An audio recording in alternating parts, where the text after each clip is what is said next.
Hello दोस्तों, मेरे YouTube channel पर आपका स्वागत है। तो चलिए कहानी शुरू करते हैं। कहानी अच्छी लगे तो प्लीज़ चैनल को लाइक कमेंट शेयर जरूर कीजिएगा। इधर करण जब नित्या के कमरे से निकलकर नीचे आने लगा, जब उसे नीचे से किसी के चिल्लाने की आवाज़ सुनाई दी। उस आवाज़ को सुनकर करण कुछ पल रुककर एकदम से दौड़ते हुए नीचे की तरफ चला आता है तो देखता है आरोही ने रियो के कॉलर को पकड़ रखा था और रियो भी बड़े गुस्से में आरोही को घूर रहा था, जिसे देखते हुए करण एकदम से उनके पास आकर आरोही को रियो से दूर करते हुए बोला, आरोही क्या कर रही हो तुम? आरोही करण को खुद से छुड़ाने की कोशिश करते हुए गुस्से में रियो को घूरते हुए बोली, broad leave me, I will kill this bastard. Rio Aarohi का गाली देने पर उसके जबड़े को कसकर पकड़ते हुए गुस्से से बोला, कौन घर वाले और कौन क्या? गाली देने की कोशिश मत करना, वरना। ये देख के करण रियो को आरोही से दूर धकेल एक थप्पड़ उसके गाल पर जड़ देता है और उसे उंगली दिखाते हुए कहता है, मेरी बहन से दूर रहो, समझे?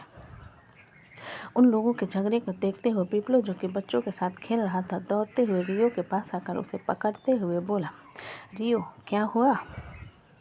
रियो बड़े गुस्से में आरोही और करण को घूरते हुए पिपलो से बोला, क्या हुआ? ये मत पूछो क्या होने वाला है, ये पूछो।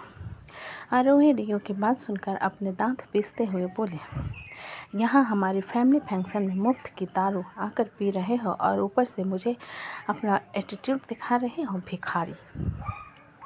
आरोही के बात पर विप्लो रियो को पीछे करते हुए आरोही को उंगली दिखाकर बोला, ओह नोबीज, जरा सपनों की नगरी से नीचे आओ। और तुम्हारी हिम्मत कैसे मेरे दोस्त को भिखारी कहने की?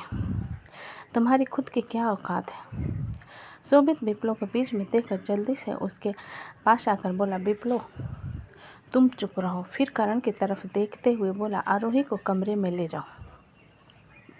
शोभित की बात सुनकर आरोही उसे घूरते हुए बोली, मैं क्यों कमरे में जाऊं?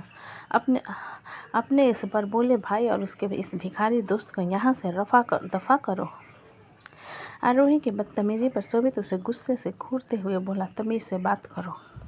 आरोही शोभित के गुस्से पर उसके सामने खड़े होते हुए बोली, नहीं करती तो क्या कर लोगे तुम मेरा? उन लोगों के झगड़े के बीच में चित्रांग आकर आरोही की तरफ देखते हुए बोला, आरोही चुप रहो। चित्रांग की बात सुनकर आरोही रियो की तरफ इशारा करते हुए बोले, तुम्हें ये नज़र नहीं आ रहा जो ये मुझसे बदतमीजी कर रहा है? चित्रांग आरोही की बात पर रियो की तरफ देखते हुए बोला, तुम विप्लो के दोस्त हो राइट?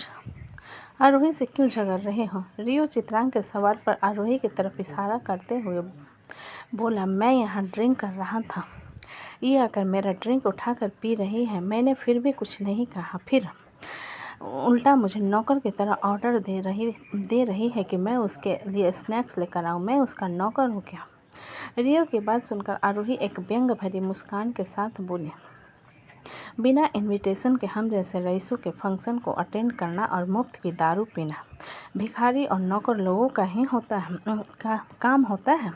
और मैंने ज़रा सा तुम्हें मेरे लिए स्नैक्स लाने को कह दिया तो कौन सी तुम्हारी औकात पर बात आ गई?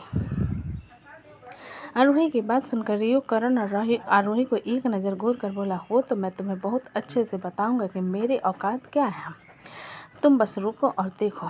इतना कहकर रियो अपना जैकेट ठीक करते हुए वहाँ से बाहर की तरफ अपने कदम बढ़ा देता है। विप्लव जाते हुए रियो को एक नज़र देखकर आरोही से बोला, इडियट कहाँ ना मुझे, तुम बस देखते जाओ कि मैं तुम्हारी पागलपंती कैसे उतारता हूँ।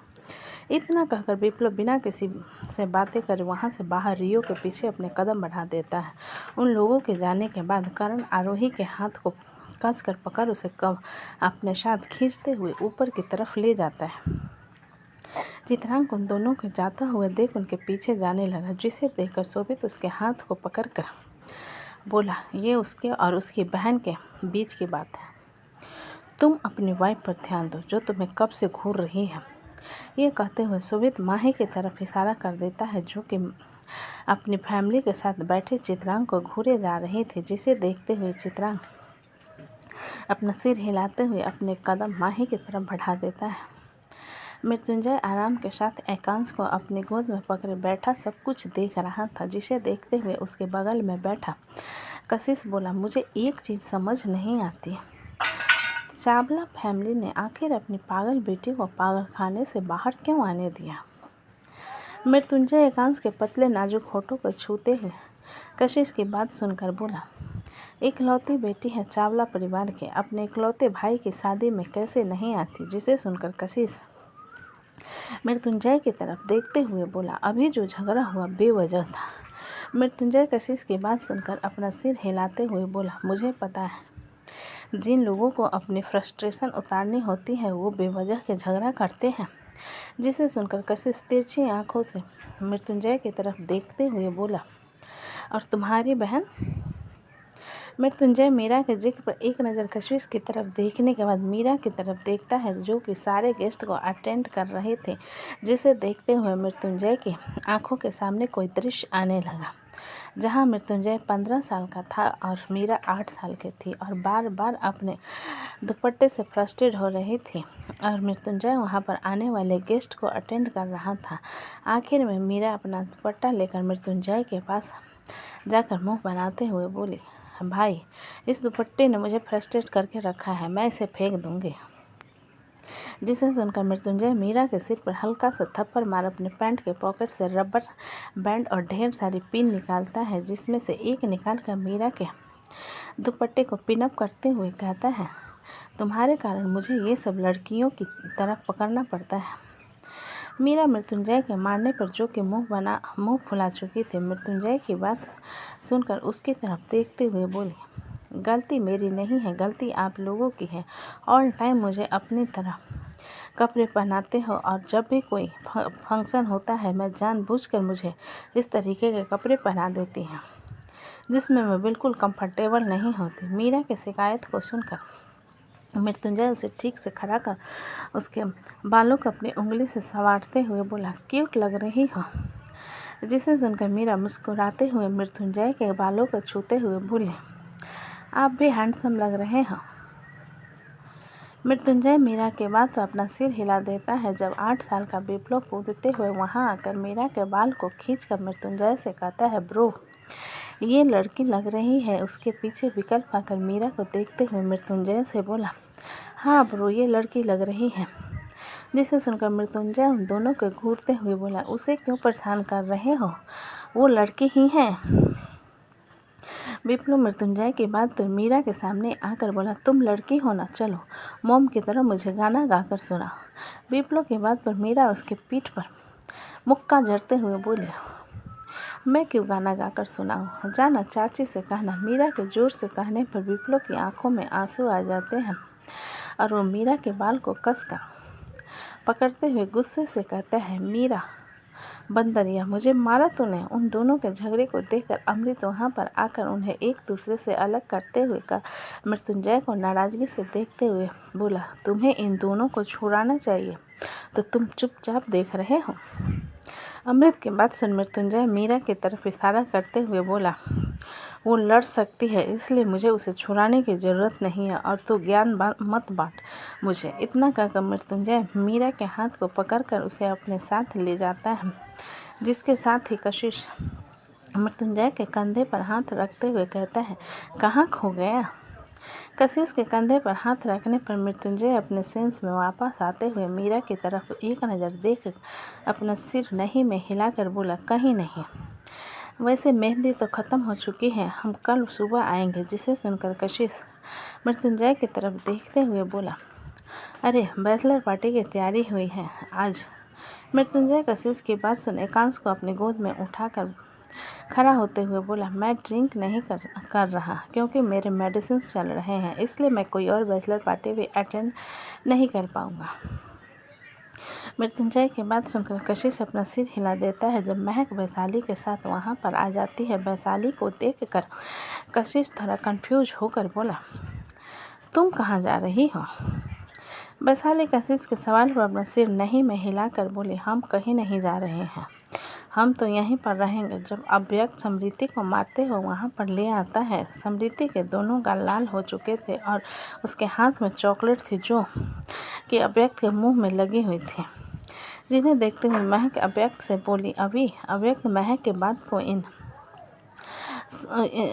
सुना करते हुए समृद्धि के बाल को पकड़कर उसे वैशाली के सामने लाकर बोला, चाची क्षमिति चोल। समृद्धि मुंह में ढेर सारा चॉकलेट भरे अव्यक्त को धक्का देकर मृत्युंजय के पैर को पकड़ लेती है तो अव्यक्त समृद्धि को धक्का देने पर पीठ के बल फर्श पर गिर जाता है और उठकर बैठ जा फ्रस्ट्रेशन में अपने हाथ पर पटकते हुए कहता है, आहा आहा माला। एकांश अव्यक्त के चिल्लाने की आवाज़ सुनकर थोड़ा सा इरिटेट होकर मुंह बनाते हुए मृत्युंजय के सीने में अपना चेहरा रगड़ते हुए इसके जैकेट को अपनी मुट्ठी में भर लेता है। मृत्युंजय एकांश के कसमसाने पर उसकी तरफ देखते हुए बोले, क्या हुआ अंश? एकांश अपना निक नाम सुनते हुए आंखें खोलकर मृत्युंजय को अपनी नीली आंखों से देखता है, फिर अपनी आंखों बंद कर लेता है, जिसे देखकर मृत्युंजय मुंह बनाकर महक की तरफ देखते हुए कहता है, महक इसे तुम पकड़ो ना। महक मृत्युंजय की बात सुन उसके गोद से एकांश को लेकर बोली, बहुत भारी है क्या? मृत्युंजय अपना सिर नहीं में हिलाकर बोला, नहीं तो, लेकिन घूरता है यार वो। कशिश उन दोनों को खुद में बीजे देख अव्यक्त को अपनी गोद में उठाते हुए बोला, क्या हुआ बाबू साहब, इतना गुस्सा क्यों कर रहे हो भाई? अव्यक्त कशिश की बात सुनकर उसे समृद्धि की तरफ इशारा करते हुए बोला, समिति चोल। वैशाली अव्यक्त की बात सुनकर समृद्धि के सिर पर हल्का सा थप्पड़ मारकर बोले, क्यों भाई का चॉकलेट चुराया तूने? समृद्धि वैशाली की बात सुनकर उसकी तरफ देखते हुए बोली, गंदी माँ। समृद्धि के हकलाने पर वैशाली कंफ्यूज होते हुए बोली, क्या कहा तूने? मृत्युंजय वैशाली को समृद्धि का क्लास लगता हुआ देखकर समृद्धि को अपनी गोद में उठाए वैशाली से बोला, अब क्या बच्चे की जान लोगे? और दोनों भाई बहन है ना, एक दूसरे का मिल बांटकर खा सकते हैं। वैशाली मृत्युंजय की बात सुनकर अपना सिर हिलाते हुए बोली, क्यों नहीं, रखो सर पर चढ़ाकर, जब हो जाएगी ना बड़ी और करेगी हर एक चीज़ की डिमांड, तब देखते हैं कैसे पूरे करोगे।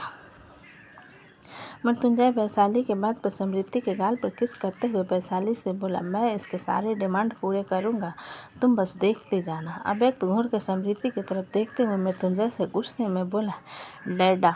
इधर करण आरोही को अपने कमरे में लेकर आता है तो आरोही करण से अपने हाथ छुड़ाते हुए कहती है, मुझे यहाँ क्यों लेकर आए हो आप?